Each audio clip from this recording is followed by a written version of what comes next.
Welcome back to the Centered on Buffalo podcast. This week we are joined by Bills long snapper Reid Ferguson. He is the longest tenured Buffalo Bill on the roster, a guy who actually got to play with back in 2016, 2017. This was a fun one. We get into the weeds on long snapping. A lot of people think this is just such an easy job, and Reid's going to explain a lot of the ins and outs and talk about what he does on a day-to-day basis. And we catch up on a lot of things, Buffalo Bills, the new kickoff rules, Tyler Bass, and much more. I hope you enjoyed this episode. And if you do, please subscribe to our YouTube channel, to the podcast, wherever you tune in weekly. I appreciate you all for tuning in. Enjoy. Reid, welcome on the podcast, brother. Thanks for having me on. I appreciate it. Yeah, for sure. How's the offseason going so far? It's good. We are back in Texas. My wife's from here, so we've been down here for a couple of years now. It's nice. I know we obviously spend the bulk of the year in Buffalo, but it is nice to see a little bit of sunshine and warmer weather. What part of Texas are you in? Around Houston. Yeah, so probably a little bit better weather. I'm in Louisville right now, and we just had a snow day yesterday. We were in Florida prior, Yep. and we're getting the full Buffalo experience in Louisville this year. It's snowing all Absolutely. over the country, so nobody's safe this year. People can't just poke fun at Buffalo. When do you start your training in the off season? I actually just started this week, so working with a new trainer down here that I found kind of close to the house, and been going a couple days this week. So it's a good start. Good start to the off season. As a long snapper, how bad does your body feel at the end of the year? Probably not as bad as you guys, obviously, but I would say maybe what you're feeling like week 8 or 9 is probably what I feel like at the end of the season. Yeah, because you're still taking some hits. It's a lot of sprinting through, in practice and whatnot. And then I would imagine similar to like maybe a golfer, a baseball player, it's the elbows, it's the wrists, it's the hips Lower from constantly hips and lower hinging. back. Yes, Hips and lower lower back. back. Yep. Yep. Yeah, that makes a lot of sense. Is there anything like as the season goes on, and this is me asking a genuine question, like because I was a backup long snapper, and thank God I never had to do it because I wasn't any good. But as you watch film throughout the year, whether it's snapping, blocking, is it similar to any other position where you're like, okay, I need to address this upcoming off season, or I want to get better in this specific area? And if so, what maybe have you identified throughout your career? You don't have to be specific to this offseason. I don't want you to Yep. give away any secrets, but as you've headed into an offseason, whether it's this one or in the past, what are like little things that you're like, okay, that's the area I need to get better? Yeah, so I think I kind of look at my game in three parts. So you've got the snap, the block, and then the coverage downfield, right? And that goes for pretty much every snapper at this level. In college, so a lot of teams don't have to block in protection with their snapper, but obviously all 32 NFL teams with the pro style punt protection has to be a part of your game. So kind of look, at the end of the season, kind of take a broad look at each part of it. Snap, okay, accuracy, location, speed, all that kind of stuff. How are my laces on field goal? What percentage? Over the course of the season, were we 90+%, 95+%? Well, what did that look like? Move to the second part after the snap. How did the protection look? Blocking assignments, and then the transition to downfield coverage. Am I in the right lane? Am I hot to the ball? Am I keeping the right leverage? How many tackle opportunities did I take advantage that or how many did I may have missed that season? So it's kind of that's kind of my checklist, if you will, and then kind of where to go from there. I would say earlier years of my career, because I didn't at LSU, we didn't have the pro style protection. A lot of my earlier years in the NFL with the Bills was focusing on the protection aspect, snapping, the transition, trying to make that quicker, getting my head up quicker, getting my eyes up quicker, my hands up quicker after the snap, and just kind of really focusing on that transition. And now that I feel pretty comfortable with where I'm at, with the snapping and the blocking.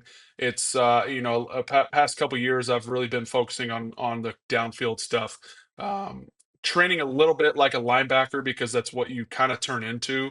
Right. I'm not out there doing like the defensive drills at practice, but I am working with Harkey, our the old now assistant, that was here for 3 years with Smiley. Um, he really helped. He played tight end in the league, special teams guy, punt team, so he kind of knew what I was trying to achieve in that aspect and would help me with the downfield cover stuff. He'd be, get up and block me. I'd have to beat him on a block, stuff like that. So, and I think it's paid dividends. I feel like I've had a couple good tackles, taken advantage of a bunch of my opportunities the last couple of years. So, I would say looking forward to this year, just getting stronger, getting faster. I'm 30, turning 31, so want to keep going, up to the right, I guess. But yeah, it's been a good start to the off season. Yeah, I'd say you're still in your sweet spot as far as age goes. You could still be on the way up, but definitely at 30, especially with the sports science stuff, like the way guys train, the way they take care of their bodies nowadays. 30 used to be like that used to be the peak, and then here we come down. My last year, I was 32, and I felt better that season than I did any year as a pro, and that was year 9. And a lot of that was just the way we trained, the way we ate, and all that. So I Absolutely. definitely say you're still on the There, way up at this point.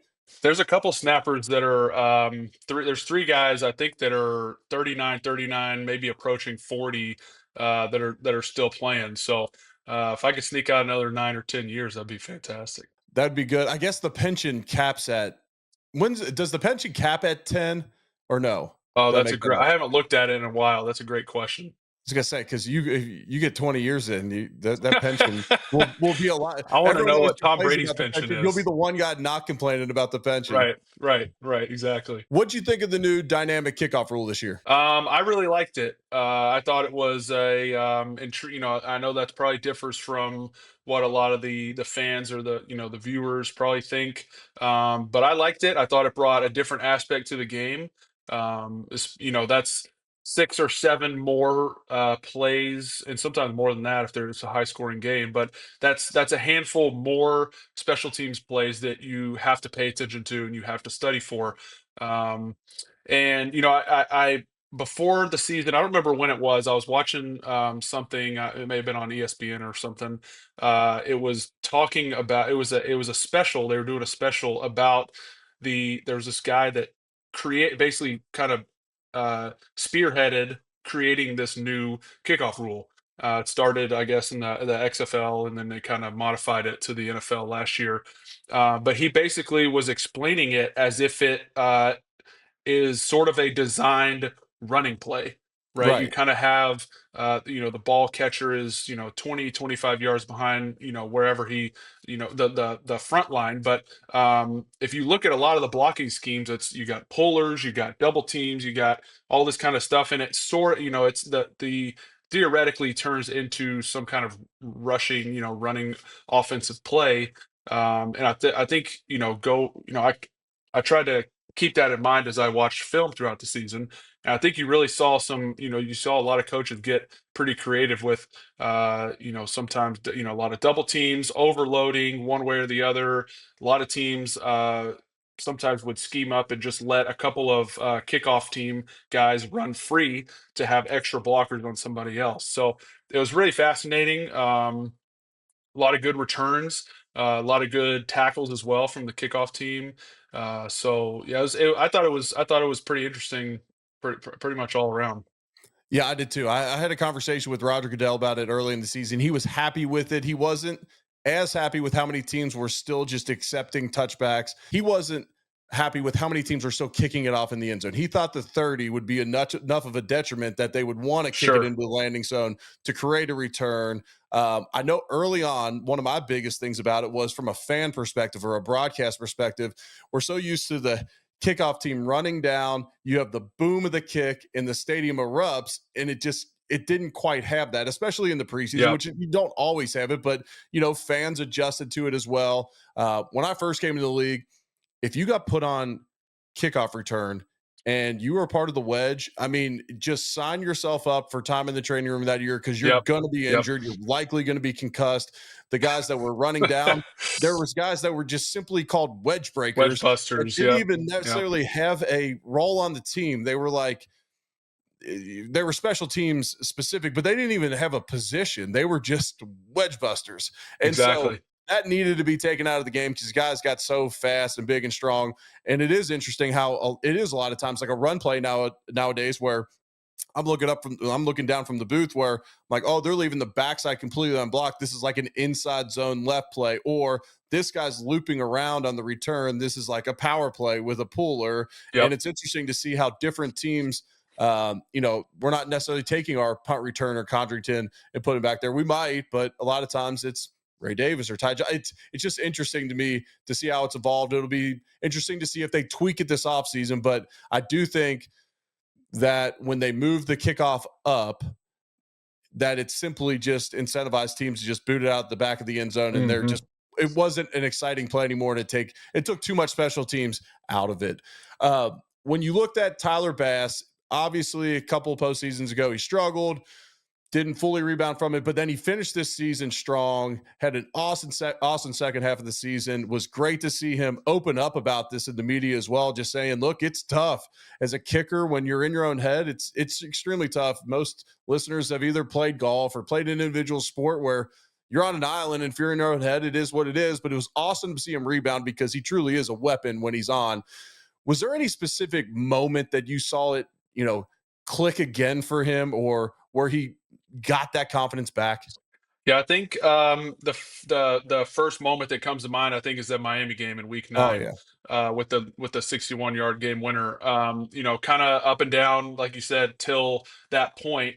But credit to T Bass, and I've been with him for 5 years now, I guess, since 2020. But he has grown so much on the field, off the field, mentally.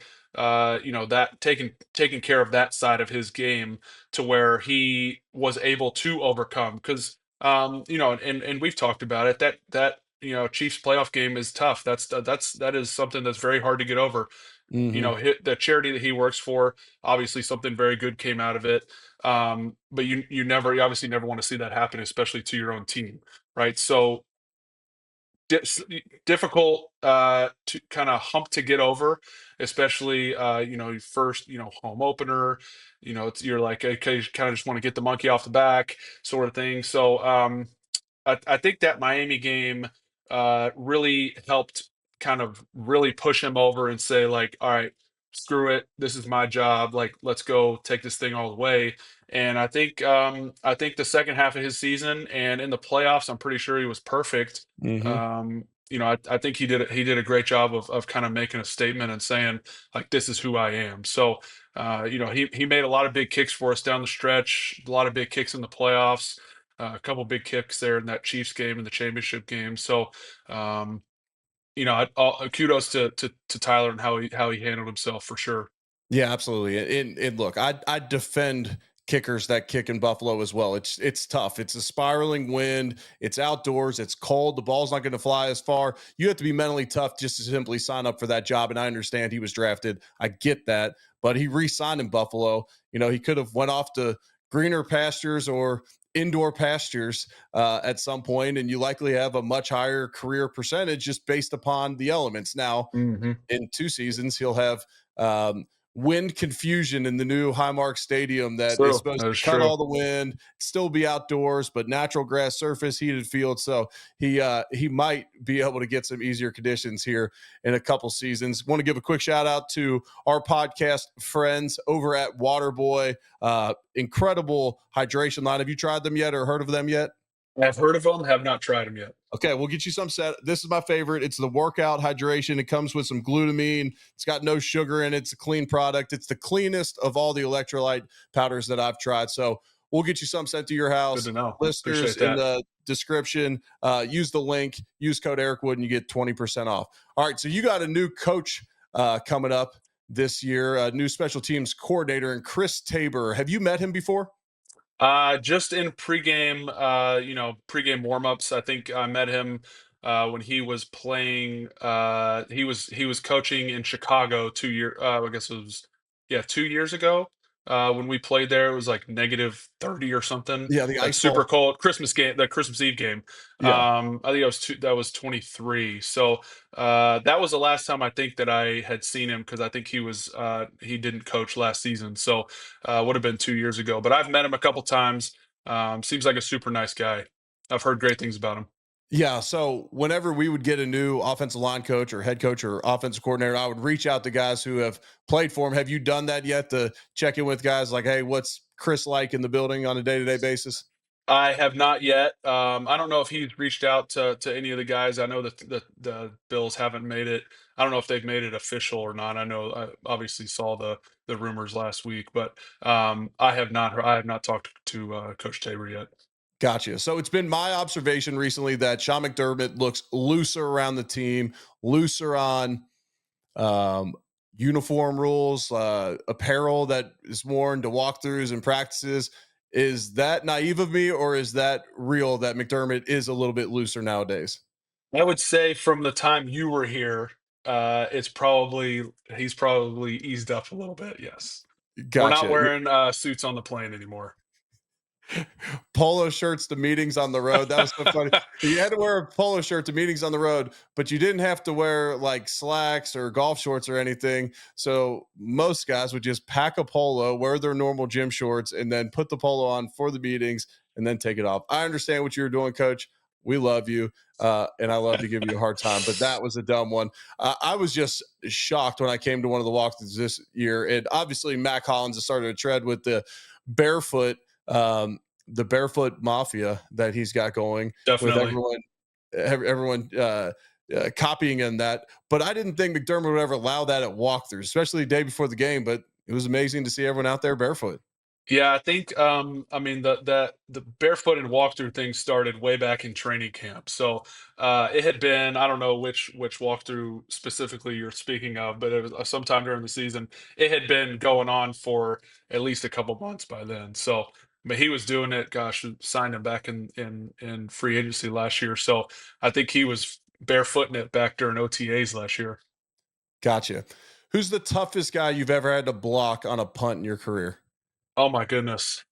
That's a great question. There's a guy. He tore his ACL this year, so he didn't play for him. But Dallas had a special teams ace. I can't remember what his name. I think he was number 54. He was a linebacker type guy, like DN, rush the passer guy. Really good on special teams. They even threw him out there like on their punt team. He played gunner sometimes.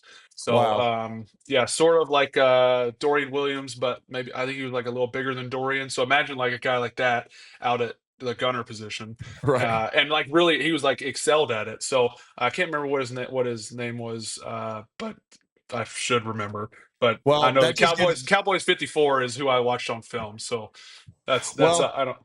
and honestly, that's not even offensive because a lot of times when you're watching film, especially if it's a young guy and it's, Dallas isn't a divisional opponent. And so you play it once every 4 years. Well, you're not concerned what someone's name is necessarily. And Sure, when you're talking sure. about schemes, you're never saying, hey, you're blocking so and so, the Reid Ferguson, you're going to say, no, you're blocking number 69 Yep, because exactly. not everyone's going to know their name. So you're identifying people in numbers. So I'll give you a Yeah. pass there, not knowing his name. And that's not necessarily going to be blown up as bulletin board material for the next time that we play Dallas at some point. All right. Um, so many people have this opinion that if they started long snapping early in life, that they could be an NFL long snapper. What's the hardest part about doing your job on a day-to-day basis? The way that I look at it is my desire to be perfect at my Mhm. job. You're constantly chasing the perfect snap, right? And when I say the snap, I mean the snap, block, coverage, everything, accuracy, location, speed, and then the blocking that goes with it. Um, there's no punt without a good snap. Yeah, and I'll say another extremely tough aspect about being a long snapper at the NFL is that there's only 32 of them. You're not carrying two on a week-to-week basis, so you have to be one of 32 in the world, one of the 32 best in the world. You have to get the opportunity to get in the building to even to be able to showcase yourself and guys keep their job. We talked about guys doing it till they're 40 nowadays. Well, Yep. that's a guy holding a position for 18, 19 years. And so there's just not that many opportunities. And anytime you mess up, it could be the end of it. And I would say that's the hardest part. And that's where, guys on the team, and we were joking earlier, yeah, would I be more sore at the end of the season than Reid? Sure. But I can have plenty of bad plays and keep my job. I could even mess up multiple shotgun snaps probably throughout a season and keep my job. Reid can't. And that's where there's Sure. mutual respect in the locker room because we understand that you have a tremendous amount of pressure on a day-to-day basis.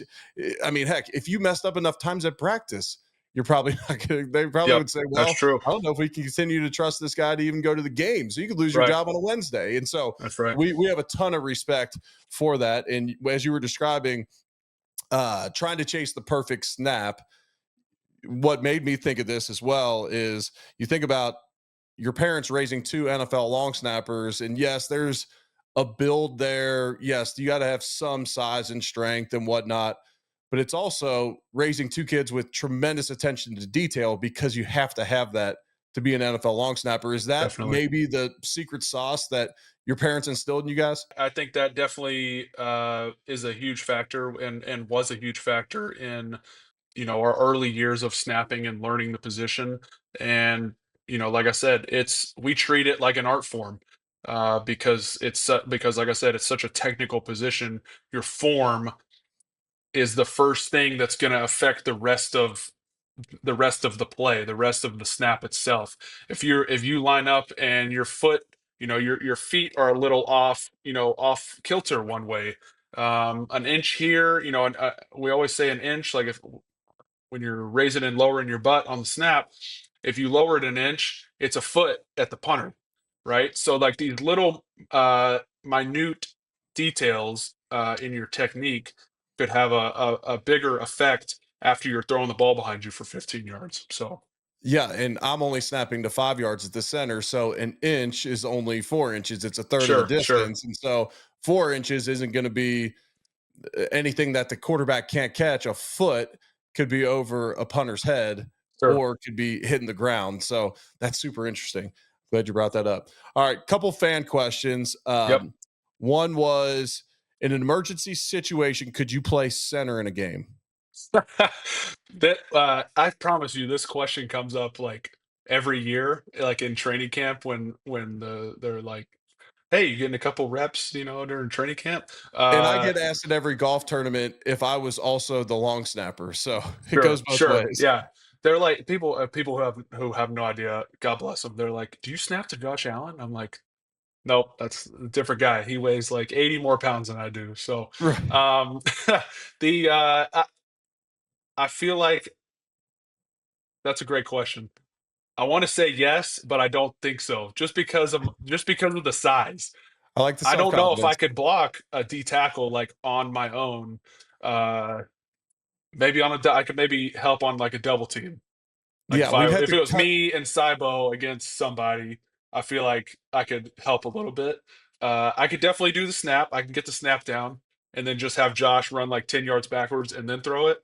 Um, I think we could probably figure it out, but Yeah, we'd have I to cut definitely the have to have somebody tell me what to do also. Yeah, we'd have to cut the guard split. Well, David Edwards could handle that, but we'd have to cut the guard splits down so there's like they couldn't get you one on one, but then that would kind of screw the tackles because it would shorten the edges. So, but I Dion's think way I out think there anyway, so you're right. he That's always true. lines up out wide. Chris, we saw that the first time. I was like, "That's insane." I know it's classic Dion. It's classic Dion where no one else would try that, and you'd be afraid to be a laughing stock. But Dion lives his life like that. He doesn't care what I people know think. He he shows up at doesn't. the ESPYS with no shirt on, and he weighs 350 pounds. He just doesn't care, and I love that about him. Me too. All right, uh, if you if you couldn't play long snapper, so this was another fan question. If you couldn't play long snapper, what position would you be best suited for on an NFL field? I think just because of the way, like my size, I think it's probably closely relates to a linebacker. Um, I think I have pretty good hands, so maybe try out tight end. But not the quickest one on the field. So I have to find myself open a little bit, but I think probably linebacker. I think I'd do okay. Yeah, I would have said linebacker as well. You would have done well in like a or done better in like a 3-4, like old school 3-4 scheme, like those Definitely, bigger, like the bigger definitely, thumper middle linebackers, those off-ball definitely. linebackers. All right. Tell me about Grills Mafia. How's that going? Yeah, it's great. A lot of the Grills Mafia action happens in the off season. It's a little hard, as you know, to kind of have time to do something like that in season when you only get kind of one off day to recover during the week. So got a lot of things scheduled for this off season for recipes and what I'm cooking, what I'm smoking. A lot of videos planned. So it's something I'm super passionate about. Just grilling meats and smoking meats and kind of a little bit like snapping. You're kind of always chasing the perfect cook, right? There's always you do a brisket, you do a pulled pork, you do a steak, you do a whole chicken or whatever you're doing. Um, it can all you as the cook, you can always you always feel like you could do a little bit better, right? The smoke ring can be a little bit better. The bark can be a little bit better. The meat can be a little juicier, like whatever it is. So that's something that it's just a lot of fun to toy with in the off season. The people on social media love it. I get tagged and stuff all the time. So it's been pretty cool to see it grow the past couple years. Yeah, that's really cool. Let's take a moment to hear from one of our sponsors, and that's Dano's Seasoning. They got you guys hooked up all season long, whether it's your barbecues, your tailgates, your game day watch parties, and let them make you look good this off season as well with their all natural lineup of seasonings. They are the best. Go check them out at danoseasoning.com or at a retail store near you. Yum, yum, get you some. All right, that's going to lead us right into the rapid fire questions. Number one, what's your favorite meat to smoke? Pulled pork. What kind of smoke are you doing that on? I do it on a Traeger or a Weber, like a charcoal or pellet grill. Kind of, it depends on what I have time for. Yeah, I switched from the green egg to the Traeger. It's just so much easier and less time consuming, although I Yep, do especially miss with the green egg. kids. I know. I know. Can't Well, beat it. used to be great to fire up the green egg and spend all afternoon smoking something, drinking beers with your buddies. And then Yep, now you just have less and less of those opportunities. So I sold out and went that's with the right. Traeger. And I feel like a phony sometimes, like not doing it That's the old okay. school way. Yeah, That's it's okay. okay. Okay. This is another fan question. Have you talked to the folks at Madden recently about your ranking? I talked to him during training camp. I did a little Madden ratings adjuster video for the It was team. hilarious. Appreciate that. I felt like the crowd loved it when I was chasing a couple guys down. But I did get a little insight that there hopefully will be a change to the snapping position on the next Madden. So fingers crossed that I'm not the first one cut on franchise mode every year. And for reference, they rank the long snappers as like the worst tight ends in Tight the league. ends, Or yeah, it's yeah, it's awful. exactly. Yeah, all the snappers are like 20, 30 something rated tight ends. It's brutal You were 7 points higher than your brother Blake, though. Do you give him crap about that? all the time, all the Like, time, as I should be, as I yeah, should be. yeah, no doubt. All right, if you had to send one current Bills player into a street fight and you were betting on them to win, who would it be? Oh my goodness. Um, Spencer Brown, Ooh, he's a bad Spencer boy. Brown. I like that one. Yeah, All right, what's your favorite wing spot in Buffalo? Barbell, both of them, both Yep. locations are very good. And Gabriel's Gate, I would say, is one of my favorites. Nice, nice. All right, so you're not gonna catch as much crap because you threw in another spot besides Yep. I know barbell. barbell is like the cliche, uh, go-to one, but Big Tree also, I know that's your favorite spot, Love the big or tree. at least one of your favorite spots. So Yep, Big Tree is very good. They got great wings and really good pizza too. yep. And surprisingly, great tacos with wing sauce on them. When my wife was Yep. pregnant in Buffalo, that was like for one of the pregnancies, that was her craving, which was completely random, but it made it easy for me to go catch a couple beers in there on a Sunday night There you after a go. game. And Love it. I'm just on taco retrieval duty. All right, are you blue cheese or ranch? Ranch. All right, we'll end it there. No, I'm just kidding. Not like the honesty. Hey, what people got to realize is that most most guys did not grow up in Buffalo, didn't grow up around blue cheese. For some reason, growing up on the west side of Cincinnati, we liked blue cheese, especially with our wings. So I don't I was I don't know if indoctrinated blue early. cheese what I don't know if blue cheese was ever was really a thing in Atlanta where I grew up.